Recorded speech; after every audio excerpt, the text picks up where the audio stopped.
Olá, seja bem-vindo ao Happy Hour. Como é bom saber que você está aí. Obrigada pela sua companhia, obrigada pela sua audiência.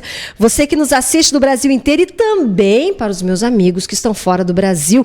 Para você que está na Flórida, nossa audiência vem crescendo cada vez mais em Miami, também em Orlando. Um beijo muito carinhoso para os meus portugueses, ora pois, pessoal aí que está em Lisboa. Um beijo muito carinhoso também para o pessoal da Itália. Obrigada pelo carinho de vocês, pessoal que está em Riete. Enfim, o mundo inteiro hoje ligadinho aqui no Happy Hour, esse programa que nós estamos fazendo direto de Balneário Camboriú, considerado o quê? Uma Dubai brasileira. Realmente, eu vim conferir com os meus próprios olhos e reencontrar amigos, né? Eu estava comentando justamente neste exato momento com o meu convidado, que ele tem muita história para contar.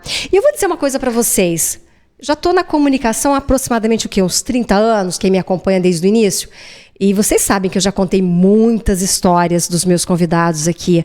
E eu falo que eu me emociono a cada convidado. Eu falo que para mim é como se eu pudesse abrir um livro e, em fração de minutos, colocamos aí na média de 30 minutos hoje, né, que é o programa que a gente faz aqui, mas vocês sabem que até programa de 2 horas nós já fizemos, e para mim é como se eu abrisse um livro e fechasse nesse tempo. E quem me acompanha também adora ouvir essas histórias, porque são histórias que edificam vidas, edificam pessoas, edificam até mesmo, como eu falo, você que está meio desanimado, que acordou meio jururu, ou que não teve um bom dia, ou até mesmo, lembrando o Happy Hour, nós exibimos às 7 horas da noite, e aí você fala, caramba, hoje não foi um bom dia para mim, o que eu vou fazer? Será que eu fecho a minha empresa? Será que eu mantenho ela aberta? O que eu faço? Como eu devo proceder? São perguntas, né, que às vezes permeiam a cabeça do empreendedor. Eu digo que empreender dói, mas quem sabe fazer não tem medo de ousar, não tem medo de fazer, não tem medo de acontecer. É o caso do Reginaldo Boeira, esse meu convidado de hoje. Tudo bem, Reginaldo? Tudo bem. Seja bem-vindo ao Happy Hour. Muito obrigado. Feliz em tê-lo aqui. Obrigado. Você é natural de Minas? Sou mineiro. Vamos contar um pouquinho? Mineiro. Você é de Minas, de que cidade? Sabe que eu sou apaixonada por Minas, né? Uhum. Eu tenho um amor por Minas que eu falo uma quedinha para meus mineiros. Eu sou de uma cidade gigante, 7.000 habitantes. Uau. Chamada Monte Belo. Monte Belo. Mas depois que eu saí de lá, trocou o nome, não ficou mais Monte Belo, só ficou o Monte, porque o Belo veio embora. Ficou só um monte lá. Só ficou um monte, né? Brincadeira. O Belo saiu da cidade, estão em busca do Belo até hoje, né? E olha, encontra-se hoje em Balneário Camboriú, tá? Para quem está procurando aí. Sim. Próximo aqui, a que cidade? É próximo a Poços de Caldas, sul de Nossa, Minas. Ok. De Minas, quantos irmãos, Reginaldo? Eu tenho 5 irmãs e 5 irmãos. Ok, são em 10. 11 filhos. 11 filhos. 11 filhos. Você começou a trabalhar muito cedo, com 6 anos de idade aproximadamente. É uma questão que a gente levanta muito aqui no programa, sabe? Em relação à educação. Hoje existe uma vertente muito grande para que, olha, os filhos só podem, depois de uma determinada idade, ir para o mercado de trabalho, enfim. Mas muitas empresas familiares, isso eu vejo com frequência, os pais levando seus filhos até mesmo para conhecer as suas empresas, enfim, e para que deixem isso um legado. Eu comento isso porque muitos empresários que eu já tenho oportunidade de conversar também começaram muito cedo. Começaram suas histórias muito cedo. E, no seu caso, com 6 anos de idade, você já trabalhava na lavoura, você já fazia trabalhos até braçais, seria isso? Sim. Com 6 anos eu estudava de manhã e à tarde ia para a roça para ajudar meu pai na lavoura, né? E isso foi até os 11 anos. Até a 3ª série eu estudava pertinho de casa, né? Então, saía da escola, já estava praticamente em casa e aí pegava o almoço do meu pai, ele ia para a roça, a minha enxada já estava lá me esperando, né? E a gente trabalhava até o pôr do sol, mas o pôr do sol era até ficar escuro mesmo, Sim. Não tinha hora, né? Na 3ª série eu achei que eu ia parar de estudar, né? Eu não gostava de estudar, não gostava muito de estudar. Sério? Eu gostava de trabalhar. Mas tua mãe dizia para você que você tinha que ser melhor. Sim. Mas aí a escola tinha, 4ª série da época, ficava a 16,5 quilômetros da minha casa. Okay. E a gente não tinha carro, não tinha cavalo, não tinha nada, né? Então, todo mundo parava na 3ª série. E eu pensei, não, também vou parar, né? Cheguei em casa, falei para minha mãe, né? Mamãe, então agora acabei, né? Ela falou, não, tu vais fazer a 4ª série. Eu falei, mas mamãe, todo mundo para. Ela falou, você não é todo mundo, você vai fazer a 4ª série. Que incentivo, né, Reginaldo? Aí eu acordava 4 horas da manhã, 4h30 saía de casa, 7 horas, 7h30 estava na escola, fazia aulas até 11h30 mais ou menos, mais 3 horas para voltar, chegava em casa, ia para a lavoura. De novo. Até o pôr do sol. Você está contando uma história e para muitas pessoas que estão nos assistindo agora, acreditam que isso é uma realidade muito distante, e absolutamente. Isso acontece diariamente no nosso país, principalmente na região do Nordeste. Ainda assim, crianças saem das suas escolas, da sua casa, bem de madrugada, para poder irem estudar, retornam para casa e ainda continuam trabalhando. E esse percurso que o Reginaldo contou, de 3 horas, 2 horas, a pé, não é, Reginaldo? 3 horas e meia. Isso. Então, é uma coisa tão próxima, que eu digo, Reginaldo, que o nosso Brasil, e você... A gente já vai chegar nesse ponto de falar a respeito do território nacional, que é onde vocês aplicam hoje, mas em contrapartida, às vezes a gente fala aqui no sul do Brasil realidades como a que o Reginaldo viveu, e são realidades que muitas pessoas no mundo, principalmente que eu falo, ali no Nordeste, que a gente teve a oportunidade de estar lá, é uma realidade para eles isso ainda. Mas é o que eu falo. E para muitos empresários até mesmo, que saem das suas casas hoje, de madrugada, como é o caso de São Paulo, que a gente vê muito, o pessoal sai às vezes 3 horas da manhã, 4 horas para chegar no serviço às 8. Então, histórias como a do Reginaldo acabam edificando as vidas. E quando você saiu e falou, não, eu vou continuar, eu vou seguir meu caminho, eu vou caminhar 3 horas, estudar, voltar mais 3 horas, ainda ir para a lavoura, também foi um desafio? Foi. O desafio, na verdade, eu sempre fui movido por desafios. Eu acho que até hoje, se eu parar, eu acho que eu morro. Eu também. Legal o desafio mesmo, o desafio. E nessa época, por exemplo, eu tinha 9 anos. E até os 9 anos eu não tinha tido nenhum sapato. Aí a escola determinou, foi uma regra da escola que não poderia entrar mais descalço para estudar. Aí foi onde meu pai comprou meu primeiro sapato. Menino. E como que vocês vieram para São Paulo? Minha mãe sempre foi muito inquieta, né? E aí terminei a 4ª série, né? E lá na roça, né, que nós falamos, no rural, acabou novamente aquele ciclo de estudos, né? E minha mãe falou, não vai parar, nós vamos mudar para a cidade, né? Virei fã da sua mãe. Aí mudamos para uma cidadezinha chamada Muzambinho, próxima, né? E foi onde eu fiz a 5ª e metade da 6ª série. Trabalhava durante o dia na roça e à noite, né, com 11 anos, já estava na escola à noite. Aí minha mãe falou, não, isso não está legal. Isso aqui não tem futuro. Fica indo para a roça, nós vamos para São Paulo. Eu brinco muito, né, que em Minas Gerais, os mineiros, que me desculpem, eu posso falar que eu sou mineiro, né, diz que a melhor coisa em Minas Gerais são as placas indicando São Paulo. Não é verdade, né? Só é piada, não é verdade. Vou usar isso.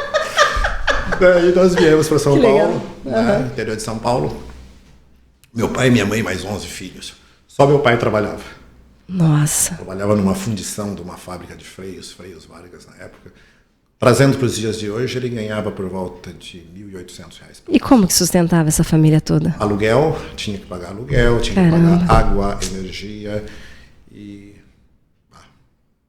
Não sustentava. A gente está falando aqui de 11 filhos, mais a esposa, mais ele, muita gente. Muito, e eu na época tinha 12 anos, né? Eu sou bem no meio, né? E a gente brinca lá, a gente morava lá em Minas, pertinho da linha do trem, sabe? Sim. Então, dava 2 horas da manhã, o trem passava, acordava todo mundo e ia pra diversão, né? E daí, de ano em ano, nascia um, né? Que barato. E daí que a gente era uma escadinha, né? Uma escadinha, era no meio. E ninguém trabalhava, porque em São Paulo naquela época já tinha que ter 14 anos para trabalhar. Sim.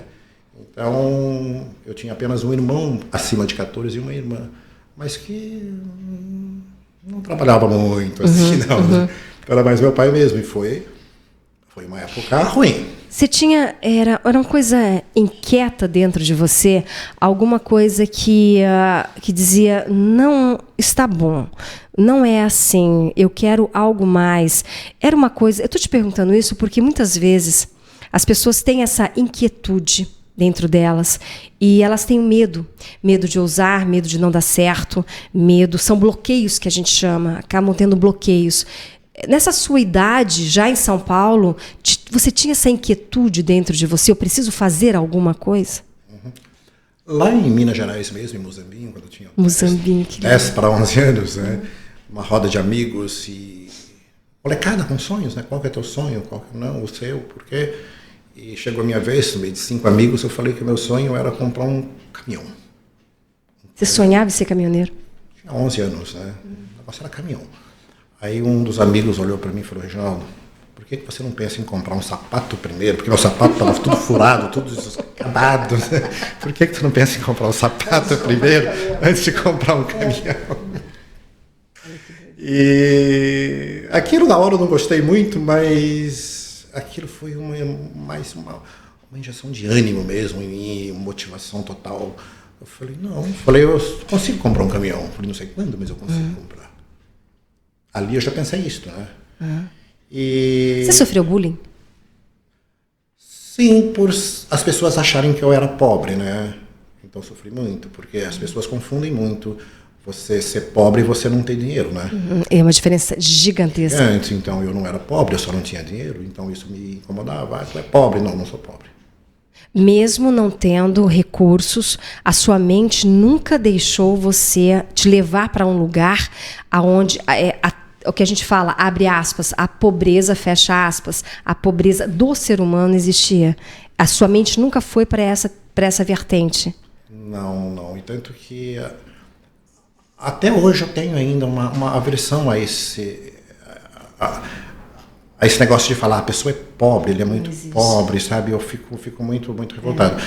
Esse tempo atrás eu estava dando uma entrevista, acho que foi para o jornal em São Paulo, e a repórter ela insistia que você era pobre, sua mãe era pobre, sua mãe era pobre. Eu falei para ela, não, minha mãe nunca foi pobre, nós nunca fomos pobres, a gente só não tinha dinheiro na época, a gente era muito rico. Eu falei, para com isso. Show de bola. Nossa, então, isso sempre foi muito claro. É o que eu costumo dizer, muitas vezes a sua condição não te define. Então, muitas vezes você pensa, mas eu não estou numa situação financeira favorável. Mas isso não te define. O espaço que tu vive não te define. Às vezes, as circunstâncias não te definem. O que define a sua mente, o seu poder, a sua vontade de fazer e acontecer, é você. Está dentro de você. Então, como o Reginaldo disse, não permita. Você vai falar assim, você é pobre. Quem disse? Quem disse, né, Reginaldo? Que vai comprar doce. Não é, Reginaldo? O porquê do doce? Vamos lá, vamos fazer dizer. Vamos entender os doces. Só para completar, na semana passada eu conheci uma pessoa que tem muito dinheiro, mas muito dinheiro. O famoso rico. Uau. Mas era tão pobre. Eu consegui fazer negócio com ele. De tão pobre que ele era. Eu sei disso. Não simplesmente por isso que eu falei, não quero fazer. Eu vou te contar um segredo que fique só entre nós, tá? Só entre nós. Dinheiro. Ele, como que eu posso dizer isso para você, gente? A espécie, o dinheiro não está no papel. Compreende isso, Reginaldo? Ele não está no papel. É a mesma coisa quando você passa de 6 cifras ali e você não consegue mensurar. Você pode chegar no banco e tentar sacar, eles não vão conseguir porque são números, apenas números. Dinheiro são números. A riqueza não está nos números. A riqueza não está ali. A riqueza está dentro de você, está na sua mente. Eu tenho um grande empresário, que eu não vou citar o nome, e que me chamou muita atenção, o fato dele fazer vários negócios sem ter $1. Não era o dinheiro, era a mente dele. Da mente. Então isso eu acho fantástico, sabe? Porque isso vai muito além da inteligência emocional. Eu falo que você precisa ter a inteligência emocional somado. Como você gosta de matemática, eu também amo matemática, mas no meu caso, na matemática, é o fazer acontecer, que tudo vai conspirar a seu favor. Isso é mais do mais, né? Dinheiro é importante, claro. Não vamos aqui falar que o dinheiro não é necessário. O dinheiro faz... É o que paga os boletos. Ele faz felicidade, sim. Traz felicidade, sim. Por exemplo, você pode dar um presente para quem você ama. Depende do Sim. dinheiro, isso, né, te faz feliz. Exato. Te dá uma casa para o teu pai, te dá Sim. um carro para o teu irmão, te dá né, isso é o dinheiro que te traz. Agora, eu digo que o dinheiro, nos dias de hoje, até 15 mil reais por mês, eu digo que o dinheiro é extremamente um fator decisivo na felicidade das pessoas. Depois disto, não mais. Não mais. Tu pode ganhar 20, 30, 50, 500, 1 milhão, 2 milhões, 10 milhões. E o que vai fazer diferença na tua felicidade são teus verdadeiros amigos, família. Sua família. Que Eu acho que é aquilo que a gente coloca aqui, eu gosto muito de comentar isso. Você pode prosperar tendo muito ou tendo pouco. Se você parar para pensar, você pode ter $1 milhão de dólares na sua conta e você tem um dia normal, como se você tivesse $1 na conta. O que você come naquele dia pode ser a mesma coisa se você tendo $1 milhão, porque isso não te define. Entende? O que define é o que você é a sua essência. A felicidade, ela está no seu estado de espírito. É onde você encontra a sua felicidade, no seu estado de espírito. Então, isso eu acho muito bacana. E o mais importante, isso é tão promissor a ponto de fazer as pessoas romperem as suas barreiras. Conversar com um empresário como você hoje, que, contando um pouquinho da sua história, muitas pessoas conhecem, outras não. Outras estão conhecendo o Reginaldo hoje e ficando assim, uau, como? Aonde vai dar essa história, Vanessa? Já pararam tudo em casa, o pessoal já está assim, e aí, depois, ele foi para onde, né? Mas é isso, Reginaldo, eu acho que o mais importante, principalmente para quem está nos assistindo hoje, é entender esse ciclo que você passou e esse ciclo que hoje edifica vidas e prospera outras pessoas. Nessa época do interior de São Paulo, um dia de madrugada eu acordei, nem não conseguia dormir porque não tinha comido nada já há 2 dias, né? E ouvi a minha mãe chorando, perguntando para o meu pai, o que nós vamos dar para as crianças comerem hoje? Uau! Não teve resposta, dentro um pouco meu pai só disse, Rosa, minha mãe chamava Rosa, né? Embrulha um pouquinho de sal para eu levar para o trabalho. Umas 3, 4 horas da manhã. Ali eu falei, não. Apesar de eu ter só 12 anos, eu sempre trabalhei, eu preciso fazer alguma coisa para ajudar meu pai, para ajudar a minha família. E ali eu comecei. Falei, eu vou fazer alguma coisa, sair mal, amanheceu, saí pra rua. Falei, vou encontrar alguma coisa. Gente. E depois de andar praticamente quase o dia todo, cansado, sentei em frente a um supermercado, fazer o merchandising do Pão de Açúcar. Do Pão de Açúcar. Ó, merchan. E ali eu vi os meninos trabalhando. Falei, poxa, mas tem menino trabalhando, mas era tudo maiores que eu, né, mais velhos, né? E eu entrei lá e perguntei, né, pro cara, né, quem que é o dono do Pão de Açúcar, porque eu preciso trabalhar, né? Eu preciso trabalhar. Quem que é o dono do Pão de Açúcar? Ô, menino, e aí? Você pode dar a informação privilegiada aí? Quem que é o dono disso aqui? Meio grande, mas a gente há de encontrá-lo. Aí o cara falou, não, o que você quer? Eu falei, eu quero trabalhar. Ele falou, mas tu não tem idade para trabalhar. Eu falei, mas como assim? Eu sempre trabalhei, né? Ele falou, não, aqui é depois de 14. Eu falei, poxa mas vida, né? Mas você tem 2 anos. Eu falei, poxa vida. Ele falou, todo mundo depois de 14, mas eu não sou todo mundo, né? Eu falei, não, mas eu consigo trabalhar, como faço mesmo que eles fazem. Ou melhor, né? Ele falou, quantos anos você tem? Eu falei, e agora, né? Eu falei, 14. Ele falou, você não tem 14 anos. Aí o cara, muito bacana. Você é 14, né, gente? Tem 14, então, né? E era só para pegar as compras no check-out, né? E levar até os carros, né? Era só para fazer aquele trabalho, né?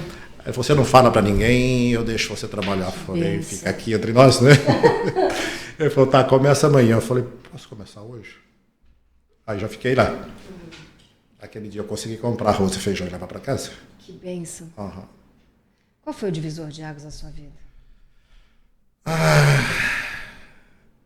Olha, eu tive vários, mas o principal mesmo foi fazer algo para minha família. Eu não pensava em mim na época. Eu falei, preciso ajudar a minha família.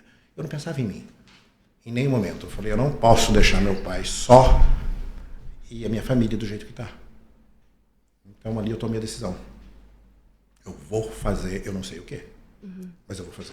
Com 12 anos. Com 12 anos. E ali você comprou 2 quilos de arroz e 1 quilo de feijão e levou para casa. Quando Rosa viu você chegando? Meu Deus, pensa na festa. Pensa na festa. O que ela te perguntou? Da onde vinha? Como você conseguiu? Sim. Porque é uma preocupação da mãe, né? Um garoto de 12 anos sai de casa em São Paulo, me volta com 2 quilos de arroz e um quilo de feijão. E aí? Expliquei pra ela, né? Normal, no outro dia fui trabalhar, trabalhei uns 2 meses, não trabalhei muito não, uns 2 meses, né? Aí foi onde entrou o doce na minha vida, né? Como é que foi? Eu passava em frente a um depósito de doce, distribuidor de doce, um Quando você ia trabalhar? Quando eu ia pro Pão de Açúcar. Ok. E aqueles doces de troca, eles jogavam fora, jogavam lá do lado da... Né? E um dia eu perguntei pro cara, né? Passei e perguntei pra ele, o que você faz com esses doces? Ele falou, não, sei, a gente joga fora. Eu falei, mas os doces estão bons ainda, né? Ele falou, sim, mas já é vencido e tal. E eu falei, eu poderia de repente levar alguns para casa? Ele olhou e falou, pode. Imagina, era doce todo dia em casa. Haja os dentes para cuidar depois, sim, né? Era doce todo dia em casa. E ali tinha uns bares perto de casa e eu percebi que nos bares não tinham doce para vender. Uau! Os doceiros passavam ali, né? Os representantes passavam a cada 15 dias, 20 dias. E acabava o doce deles, né? Okay. E foi onde eu perguntei pro cara, né? Falei, poxa, por que você não tem doce? Ele falou, porque o doceiro não passa. Eu falei, mas eu passo em frente ao depósito. Se você me der dinheiro, eu posso trazer para ti 1, 2 caixas. Ele falou, dá dinheiro. Eu falei, você está em São Paulo? Acho que não tem essa dinheiro, não. Sim. Não é Minas Gerais. Eu falei, tá, mas se eu trouxer para você 1 ou 2 caixas, você paga quanto? Eu estava na boa ideia de ajudá-lo mesmo, não estava nem pensando em ganhar dinheiro naquela época, nessa conversa, né? Aí ele falou, eu pago 50, digamos assim, a caixa, né? Eu falei, peraí, mas lá custa 30? Eu falei, sim, te trago. Eu posso trazer quantos você trouxer, eu compro. Mas olha que legal a sua linha de raciocínio. Você estava preocupado em resolver o problema dele. Não meu. Estava preocupado em ajudar realmente a ter doce. Reginaldo, você tem noção do que você está falando aqui? É o que muitos coaches hoje dizem, que para você montar um negócio, a primeira coisa é identificar o problema e levar uma solução. Você estava com 12 anos, tu já estava com essa tendência de resolver, de solucionar o problema de um cliente. Isso, a gente está falando de quantos anos? Quantos anos atrás? Hein? Isso foi em 1977. Ok. 50 e... Alguns anos. 40 e poucos anos. Olha como isso é moderno. Olha como isso é. Gente, o que ele fazia com 12 anos é que o que você vê no Instagram hoje, as pessoas ali dizendo para você, solucione o problema do seu cliente, ali você vai ter audiência, automaticamente você vai vender mais. E ele já fazia isso com 12 anos. Então, isso é a chave. Pega a chave. É o que eu falo. Pega a chave. Quando você tem a oportunidade de ver um bate-papo hoje, como o do Reginaldo, contando a história dele aqui pra gente, vira a chave pra você. Pega isso pra ti. Muda a tua vida também. Muda a tua história. Você resolveu o problema da mercearia, da lojinha do amigo. E aí? Ficou pequeno o negócio. Não, sim, porque eu trouxe uma caixa, trouxe 2 caixas, trouxe 3 caixas. No braço. Ô, rapaz. E era longe, estava 1 hora de caminhada. 1 hora de caminhada. E foi. Fiquei uns 7, 8 meses assim. Juntei uma grana, um dinheirinho. E um belo dia eu passei em frente a uma casa, tinha um Fusquinha à venda. Eu bati lá e perguntei, quanto que você quer pelo Fusca? Eu quero 10. Falei, e tá bom? Ele falou, velhinho, né? Mas tá bom. Eu falei, tá, eu compro, você vende ele pra mim? Mas você não tinha como dirigir? Tu era novo? Sim. Aí ele falou pra mim, olha, eu vendo, traga teu pai aqui que eu vendo. Aí conversei com meu pai sempre foi, né, não empreendedora, minha mãe era mais. Se eu conversasse com a minha mãe, ela não deixaria eu comprar o carro. Não permitiria de forma alguma. Aí eu conversei com meu pai, depois de uns 2 dias, meu pai convenceu minha mãe, nós fomos lá e compramos o carro. Eu até então tinha dirigido trator na roça, né? Sim, eu aprendi a dirigir em trator também. Eu nunca tinha dirigido um carro e Comprei o carro. Meu pai trabalhava tarde, na tarde para noite, né? Passamos lá e eu levei o dinheiro, comprei. O cara tirou o carro, eu falei para ele, tá, me explica como que é as marchas. Falei, primeira, segunda, terceira, quarta. Falei, é parecido com o trator. Falei, foi embora. Menos o barulho. Fui embora para casa, né, era bem longinho, chegando em casa atropelei o vizinho, não foi nada grave, mas atropelei. E, mulher, dali para frente, eu passei no depósito de doce, eu já coloquei doce dentro do Fusca, eu tirei os bancos e... Ai, ninguém mais Aí segurou. foi, com 14 anos, comprei uma Kombi, com 16 anos já tinha 2 caminhões e 3, 4 Kombis de entrega. E do doce passou pro açougue? Exato, aí com 18 anos, mais ou menos, 18 para 19 anos, o doce estava super bom, bom mesmo, mas apareceu um negócio que dava muito dinheiro na época. E tinha uma pessoa querendo comprar o doce. Aí eu cresci os olhos por dinheiro, sabe o que eu fiz? Vendi o doce e comprei o açougue. Uau, e aí? Não deu um ano, perdi tudo. Perdi tudo. Não era o seu core business, não era o seu negócio? Não era o que eu gostava. Não gostava de trabalhar com açougue, não gostava de nada. E eu nem trabalhava por dinheiro. Eu não sei por que me deu de ir atrás do dinheiro na época. E aí perdi e voltei pro doce depois. E depois? Me levantei de novo, depois cresci os olhos por dinheiro de novo. Limeira, interior de São Paulo, é a capital da semijoia. Sim! Todo mundo ganhando dinheiro com joias e tal. Verdade, eu lembro disso. E apareceu um outro louco querendo comprar o doce, eu vendi o doce e fui fazer joias.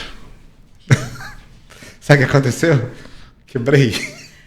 Deixa eu te fazer uma pergunta. A Rosa não falava pra você, tipo, Reginaldo, para de vender, pelo amor de Deus. Você quer montar um outro negócio? Monta. Mas fica com os doces, meu filho. Então, mas eu queria mexer, queria ser diferente e fui.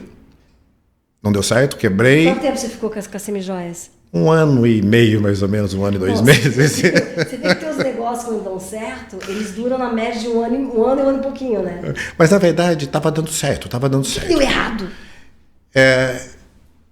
Você tem que ter, hoje, eu sempre falo que foi uma lição, porque eu fornecia para um grande comprador só, em São Paulo.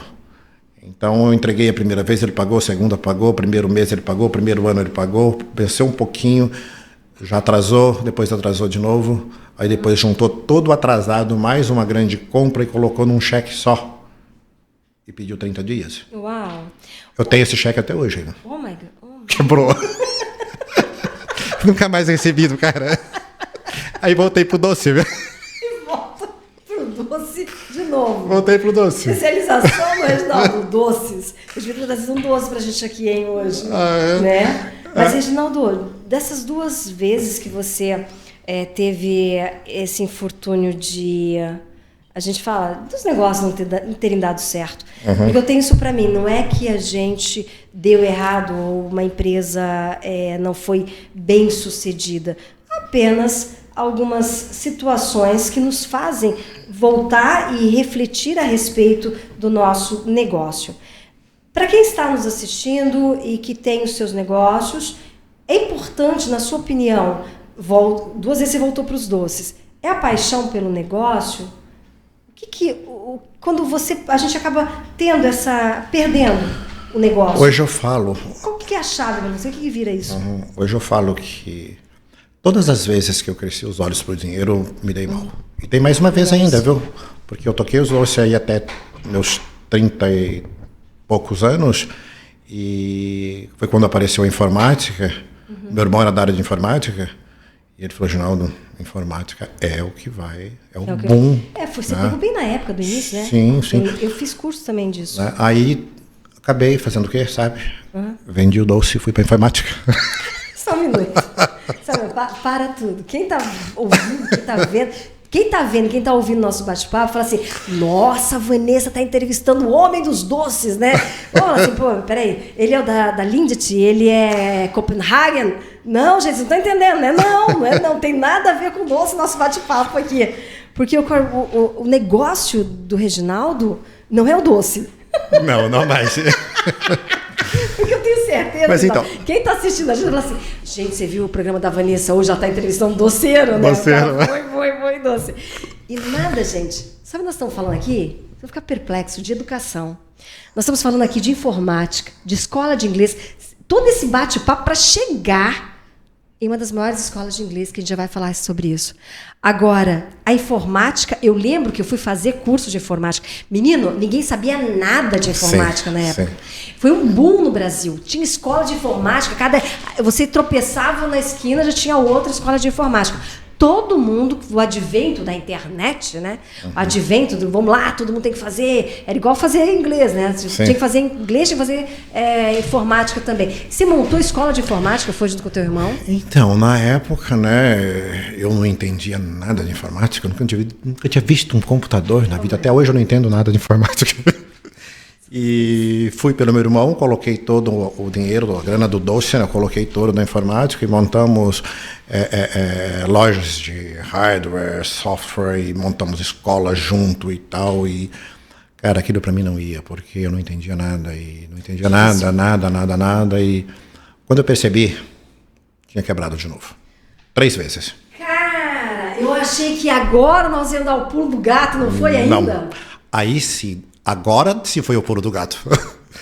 Porque daí o doce já estava ruim, né? Porque as grandes empresas já tinham dominado o mercado, né? E não dava mais assim, para começar. Apesar da minha paixão pela distribuição, pela venda de doce, mas eu sabia, não dá para voltar. Você ficou receoso, com medo, quando o seu irmão chegou e falou assim: ô Reginaldo, vamos abrir uma escola de informática, larga os doces, pega o dinheiro dos doces, vamos jogar aqui na informática. Você já tinha 2 experiências que não foram bem sucedidas, né?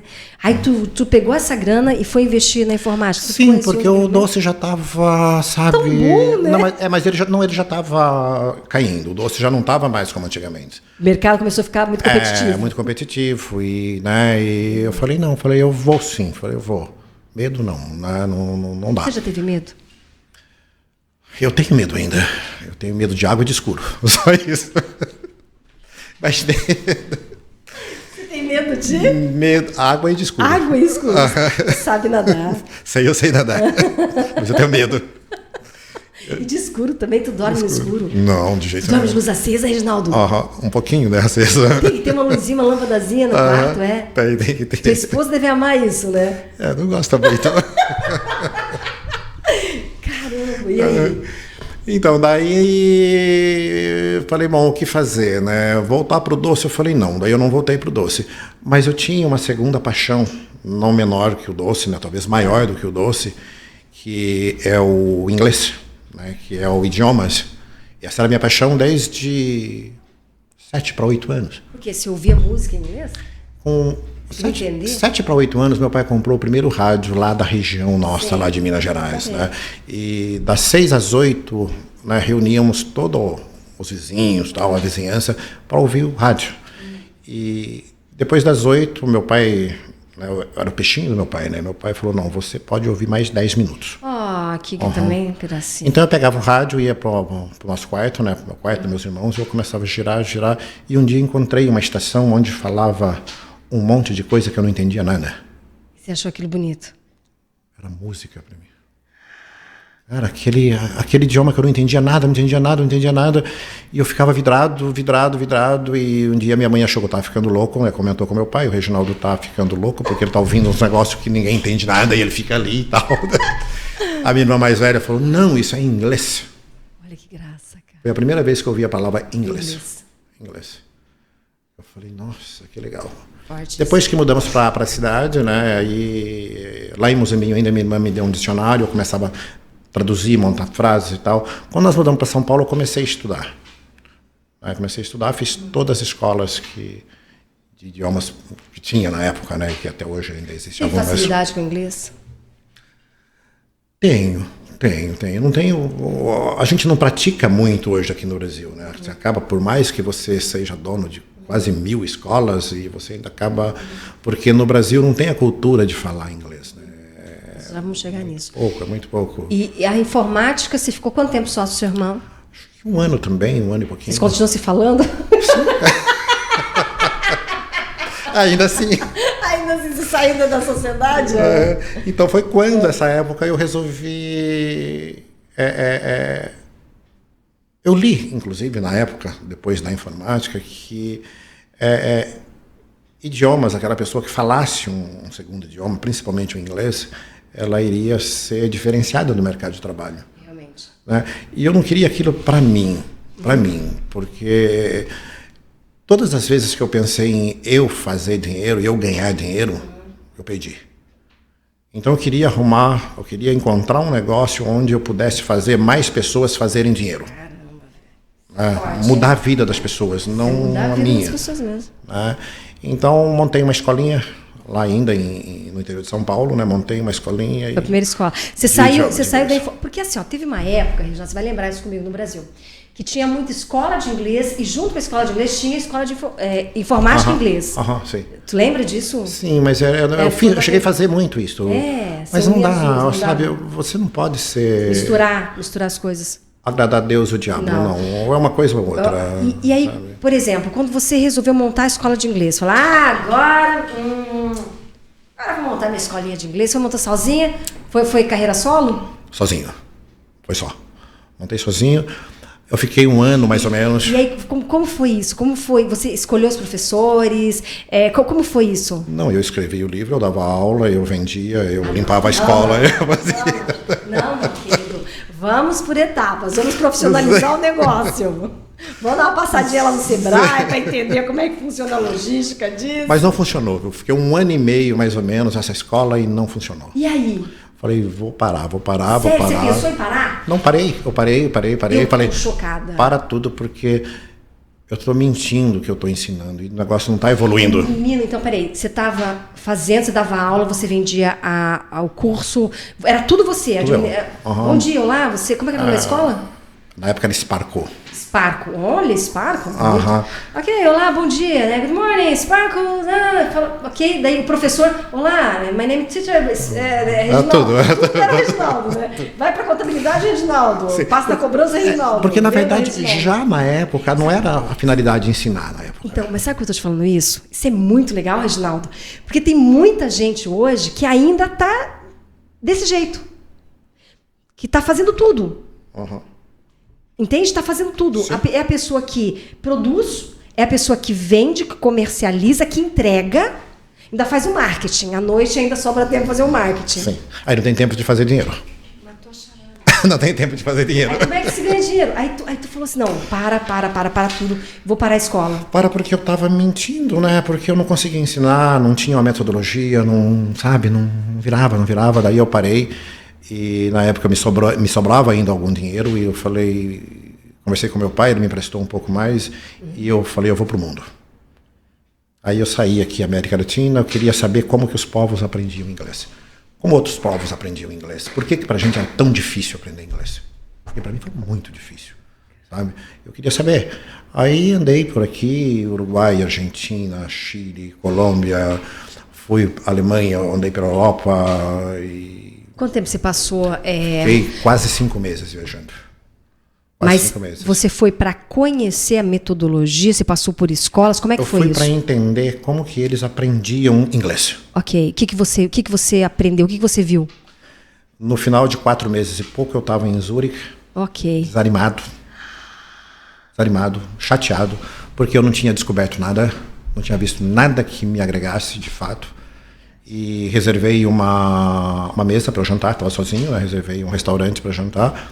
Cheguei no restaurante, uma grande decepção, porque eu não tinha reservado uma mesa, eu reservei um lugar no meio de um monte de pessoas estranhas. Eu, tá bom também, vai, né? Vai, que... E sentei ali e tal, e não puxei conversa com ninguém. Dali a pouco uma senhorinha puxou conversa comigo. De onde você é? Eu até assustei, porque na época eles não puxam tanta conversa, né? Exato. Aí, conversando com ela, mas o que você está fazendo? Eu contei um pouco da história para ela, né? Do que eu tinha ido fazer lá. E sem esperar nada, né? Ela falou, você sabe que comigo aconteceu a mesma coisa? Uau! Falei, me fala, né? Como que a senhora resolveu, então, né? Perguntei para ela, né?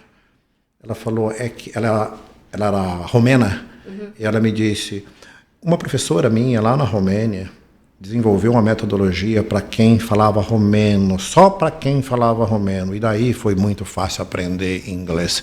Eu falei, eu tenho que desenvolver uma metodologia para quem fala português.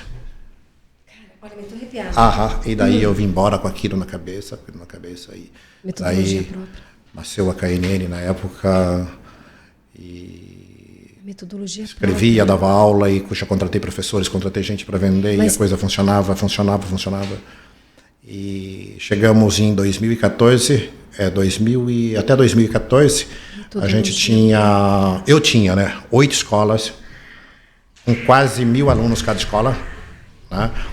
E foi quando, então, vamos entrar no sistema de franchise, de franquia, né? Vamos. E 2014, nós estamos em 2022, nós temos quase 1.000 escolas, 200.000 alunos. Nós temos quase 16.000 funcionários, 16.000 colaboradores. Nós temos escolas em todos os estados do Brasil. Só professores nós devemos ter hoje por volta de 5, 6 mil professores. E a gente cresce uma média de... metodologia própria. Reginaldo, vou te quem está me assistindo sabe, eu estou perplexa. Eu fui pega de surpresa agora aqui também. Reginaldo, não tem muito... Esses dias atrás aqui, nesse programa, eu estava comentando com um grande amigo sobre turismo, enfim. Eu tenho uma paixão, eu gosto muito do México. Todo ano eu estou no México, faço especiais no México, quem me acompanha sabe, tem um programa lá também. E sempre que me chama a atenção os menininhos, os pequenininhos, falando fluente inglês. Melhor do que eu, obviamente, né? Sem sotaque nenhum. E isso é uma coisa que me intrigava muito. Eu sou brasileira, nossa língua, como você sabe, português, se fala no Brasil, é só no Brasil. Não se fala português do nosso país em outro lugar, no mundo. E aquilo é uma coisa que me intriga muito, porque eu estou no México, e as crianças falam inglês fluente. E eu fui conversar com... Eu lembro que era... como é que se chama? Um garçom de um dos hotéis que eu estava hospedada. E conversando com ele a esse respeito. Por quê? Sendo que... ele falava, no teu país as crianças não falam inglês fluente? No teu país as crianças não falam inglês fluente? E aquilo me doeu, sabe? E eu assim...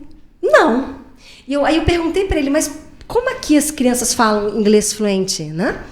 E ele me respondeu, aqui a nossa televisão só em inglês. Desde que as crianças nascem, fala-se muito inglês. Não, a gente tem um estado turístico, a gente está no estado turístico que é Santa Catarina. E então você vê outros lugares do mundo também por onde eu passei e as pessoas têm o inglês como a segunda língua e são fluentes. E por que no nosso país? Aí eu inverto a pergunta para ti, que você tem mais esse preparo para responder. Por que no nosso país a nossa língua, o inglês não é tão difundido, apesar de nas escolas é uma matéria obrigatória o inglês? E por que as crianças saem das escolas ainda só com o verbo to be? Desculpa. Duas questões. É um crime o que o Estado, a escola pública faz conosco em termos de ensinar inglês. É absurdo. É inglês para inglês ver, porque não tem como aprender. Não tem como aprender. Não existe, não tem como. Sabe? Eu não sei se isso... Sei sim, isso não é bom para o meu negócio, isso é péssimo para o meu negócio. Porque se eles tivessem pelo menos um nível médio de inglês, a procura seria muito maior por uma escola particular nossa. E as metodologias tradicionais, né, elas usam um conceito de metodologias internacional. Ou seja, o mesmo que você estuda aqui é o que os japoneses estão estudando lá, é o que os hispânicos estão estudando, é o que os alemães estão estudando, o mesmo livro, a mesma metodologia. Mas, poxa, nós falamos um idioma diferente, por que estudar na mesma metodologia? Então, o que diferencia a KNN é isso. Lá, voltando naquela conversa com a senhorinha romena, uma metodologia voltada para quem fala português. Por quê? Nós falamos o mesmo idioma. O que é difícil para mim, o que foi difícil para mim, tenho certeza vai ser difícil para você. Sim. O que foi fácil para mim, também vai ser fácil para você. Então, o que eu fiz, o que nós fizemos na metodologia, o que eu fiz, a princípio básico da metodologia é, poxa, isso é difícil, eu vou facilitar. Uau. Isso daqui é fácil, eu vou acelerar. Ok. Para você ter uma ideia, uma pessoa hoje, do zero, se ela dedicar 2 horas por dia, de segunda a sexta, na KNN para o inglês, em 3 meses essa conversa aqui ela faz em inglês. 3 meses. Tá, gente, 2 horas no por programa agora, eu tô indo pra KNN, que tem que voltar para os Estados Unidos ano que vem. De maneira normal, 2 aulas por semana. Uau. É 1 ano e meio, máximo 2. Com 2 aulas por semana. Por que KNN?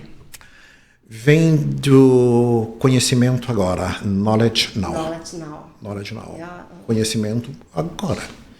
Agora. É o conhecimento agora mesmo. Sim. Né? Então isso faz toda a diferença. E voltando à tua pergunta, as pessoas odeiam o inglês. Odeiam. A gente brinca, falando sério, lá na KNN, sim, quando as pessoas buscam, que as pessoas falam, eu odeio inglês, eu não consigo aprender. A gente fala, a culpa não é tua, a culpa não é sua. E quando ela começa a fazer KNN, se você conversar com qualquer um dos nossos 200 mil alunos, eles vão dizer para você o seguinte, o meu inglês não era nada, ou não era nada antes da KNN. Gente, que da maneira fácil de aprender. Uhum. E não só a questão do aprendizado, da empresa KNN em si. Se você conversar com qualquer um desses 16 mil colaboradores que nós temos, eles vão dizer para você, eu era um antes da KNN e outro depois. Se você conversar com qualquer franqueado KNN, ele vai dizer para você, eu era um antes e um depois. Vocês estão em todo o território brasileiro? Todo o território brasileiro. Então, a ideia da KNN foi realmente ter alguma coisa diferente para fazer a diferença. Fazem mesmo. E a gente faz a diferença. Eu tô perplexa. Aonde esse doce vai parar, meu Deus do céu? Bom, olha só, tem livro. Vocês estão vendo que eu tô com o livro aqui nas minhas mãos. Chama Quando o Sucesso é a Única Opção. Vou falar desse livro. Como surgiu a ideia? Uhum. Vou mostrar aqui. Então, Você acha que... Pode falar, Reginaldo. Esse livro veio, né, de uma insistência de um jornalista amigo que trabalha conosco, chamado Pedro, né, Pedro? Que, Reginaldo, nós temos que escrever. Falei, tá bom, então vamos e trabalhamos aí, mais ele trabalhou, né, vendo toda essa história, ouvindo toda essa história, e daí fizemos o livro. Uhum. É importante dizer que a KNN é o meu negócio principal, o negócio do coração, o negócio, a paixão, o negócio que eu amo. Então, como eu falei lá no começo, você não deve, de maneira alguma, de forma alguma, trabalhar por dinheiro, montar o seu negócio por dinheiro. As 3 vezes que eu fiz isso, eu me dei mal. Isso como primeiro negócio. Okay. Agora, depois que você tem a tua paixão, o teu negócio, né, da tua vida, fazendo dinheiro, então daí sim, daí você pode ter um segundo negócio por dinheiro, um terceiro negócio por dinheiro, um quarto negócio. Eu, por exemplo, hoje eu tenho construtora, eu tenho incorporadora, eu tenho empresa. Não. Hoje a gente tem aí um faturamento na ordem de 2 bilhões por ano. Uhum. Temos um patrimônio perto de 8 bilhões. Isso tudo através desse trabalho de vindo, fazendo aquilo que você gosta. Na verdade, fazendo pessoas fazer dinheiro. Que legal. Quanto mais pessoas você fizer fazer dinheiro, mais dinheiro você fará. Ou seja, nunca trabalhar por dinheiro, trabalhar por resultado, porque se você tem resultado, você tem dinheiro. Uhum. Agora, se você não tem resultado, você não tem dinheiro. Então, hoje eu trabalho da mesma forma que eu trabalhava lá quando eu comecei na roça. Não era me importando com o dinheiro, é importando com o que as pessoas que estão na minha volta estão sentindo em relação ao meu negócio. Como você está prosperando as outras pessoas. Exato, também. Aquilo que eu estou fazendo. Isso é uma roda, a prosperidade, ela tem que girar.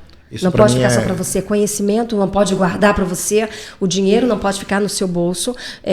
Você precisa fazer com que as coisas aconteçam, que o universo gire em torno. Então, é como se fosse um grande movimento. Hoje, as suas escolas, eu tenho certeza disso, elas são um sucesso pelo fato que você foi a mola propulsora de tudo isso. A sua mente, a sua cabeça, a sua vontade de fazer, a paixão, o desprendimento, a coragem, a disciplina, o foco, tudo isso, desenvolveram uma metodologia que você chegou, pegou... Tá. E o mais interessante que me chama a atenção, você é muito ousado. Parabéns. Uhum. Você é muito ousado. Você é muito corajoso. E eu queria muito assim, que você deixasse para quem está nos assistindo essa mensagem, Reginaldo. O que esse divisor de águas na sua vida, esse não desistir, porque... mas ele está falando, por que ele está falando que ele tem aí? Mas não, você passou por uma vida... Cara, que qualquer um desistiria ali, já no caixa, lá no supermercado, já tinha gente até lá, até hoje. Sim. Insistir Nunca. Persistir sempre. É fácil, não. Não é fácil. Não é fácil. É difícil, sim. Mas o que eu falo sempre, nunca deixa ninguém falar para você que é impossível. Porque não é. Eu tinha maior dificuldade com matemática até a 6ª série. Eu não conseguia entender, de verdade, a gente tinha dificuldade com números e tal. E depois na 6ª série começou a entrar letras nos números. Aí falei, agora pronto, agora não deu, agora não sei mais nada. Da onde surgiu o X? Eu nunca vi X ser número, mais Y. Aí eu tive um professor de matemática que me ensinou, sem ele querer, uma outra matemática, que é a matemática do sucesso, no qual eu trago aí no livro. É a matemática sem número. Que legal. Apesar de eu, após aquela conversa com ele lá na 6ª série, depois daquela conversa eu não me lembro de nunca mais ter tirado menos de 10 em matemática dos números. Eu sou engenheiro, sou formado em engenheiro, sou professor. Você é engenheiro? Ali eu desenvolvi aquela matemática sem número. Que legal. Que matemática você não estuda, não tem como você estudar matemática. Matemática, quanto mais você estuda, menos você aprende. Sim. Matemática você tem que praticar. Sim. E essa matemática que eu trago no livro, se você praticar, se você não quiser fazer sucesso, você vai fazer. Ok. É sério. Mesmo que você fazer sucesso, se você não quiser. Sério. Se você aplicar no teu dia a dia, com a tua família, com teus amigos, na tua, enfim, no teu ciclo de amizade, na tua família, não tem como. Não tem como. Reginaldo. Basicamente, ela é o quê? Necessidade, mais interesse, mais vontade, mais querer, multiplicado por trabalho, é sucesso. É sucesso você. É sucesso. Reginaldo, um sonho. Fazer com que as pessoas não tenham mais tanta dificuldade, principalmente na questão alimentação, educação e saúde. Esse é um sonho que todos os dias eu acordo para lutar contra isso e fazer isso mais, que isso chegue mais fácil, de maneira mais fácil às pessoas. O que te impulsiona a acordar todos os dias e continuar o seu trabalho? É saber que eu tenho hoje 16 mil pessoas que depende daquele sonho lá atrás e depende desse negócio, essa roda girar, e eu não posso deixar essa roda parar. Qual o presente que você daria para sua mãe hoje? Eu não posso trazê-la de volta, né? Eu não posso trazê-la de volta, mas se ela me pedisse o mundo, eu daria. Não sei como. Eu não sei como. Mas acho que daria. E achar um jeito. Com certeza. De uma forma diferente, talvez, mas daria. E seus irmãos? É um caso sério, não? Eles não aplicam a matemática na vida deles. Esse que é o grande problema. Eles aplicam a matemática pela metade, eles precisam e querem, mas eles não têm interesse e às vezes não têm vontade. Então, eles estão levando a vida. A gente ajuda. E o pai? Meu pai está lá no interior, 86 anos. Meu avô faleceu com 104, então a gente tem um combinado, né? Quando a gente fala lá em Minas Gerais, a gente tem uma combinação. Meu pai viveu 104, meu pai tem que ir no mínimo 105 e eu vou a 106. O que você gosta de comer? Como um bom mineiro, né? Eu gosto de comida simples mesmo. Eu gosto do famoso arroz com feijão e carne de porco. Eu sou casado com uma gaúcha também, aprendi a comer carne, né? Eu brinco que se eu não fosse mineiro eu seria gaúcho, mas moraria em Santa Catarina, né? Por que Santa Catarina? A qualidade de vida, na verdade. Olha, nós temos aqui segurança, nós temos educação, nós temos saúde, nós temos segurança. Santa Catarina é disparadamente o melhor estado hoje do Brasil, melhor. Ao caso da pandemia, você vê, Santa Catarina foi o último estado a entrar na pandemia, o primeiro a sair. Exato. Um lugar no mundo. Brasil. Falando inglês e ainda nunca pensou em morar fora? Eu já tive muitas vezes fora. Eu conheço hoje acho que 70 e poucos países. E, cara, é tudo muito lindo, é tudo muito bom. Você viaja ilhas gregas e sei lá das quantas, é tudo muito lindo. Mas quando você chega de volta aqui, pelo menos comigo, Brasil é Brasil. Acho que qualquer lugar do Brasil, indiferente de Santa Catarina, Nordeste, Sudeste, enfim, Brasil é Brasil. Eu amo isso daqui. Em termos de empresa, até aonde você ainda pretende ver a KNN? Em 2018, a gente tinha menos de 100 franquias. Okay. Numa convenção, eu disse que em 2023 a KNN ia ser a maior empresa, a maior rede de franquias de idiomas na América Latina. E muitos, até franqueados ali na época, falaram: Reginaldo, é doido. Pois bem, nós somos a segunda colada na primeira em 2023. Vamos ser a maior. Reginaldo, oh meu Deus do céu. A gente vai ser a maior, com certeza. Ano que vem. Reginaldo, eu terminaria esse bate-papo com você, brindando com um doce onde tudo começou. E a doçura, ela existe dentro de você. Uhum. Com tudo que você viveu, com tudo que você passou, você continua sendo doce. Obrigado. Ele imprimindo essa doçura nos seus negócios, levando esse amor, essa paixão. O que Rosa falou para ti quando tu era pequeno: vai, meu filho, não desiste não, você é muito, vai em busca, vai em busca de mais. O incentivo que tua mãe te deu é onde você chegou. Você não é todo mundo. Você não é todo mundo, exatamente. E você não é todo mundo a ponto de, em 2020, chegando a 2023, já tá aí com franquias, rolado com a primeira, que eu nem sei igual a primeira, mas colado com a primeira. Isso aqui eu já passou disparado da primeira. Ele que não quer contar, mas eu já passou disparado da primeira. Que Deus te abençoe. Amém. E muito obrigada por edificar a vida de tantas pessoas. Pessoas que trabalham, que às vezes você nem conhece, que fazem parte do teu time, mas são muitos colaboradores. Você não conhece os colaboradores de um time tão grande, mas que fazem parte dessa grande família chamada KNN.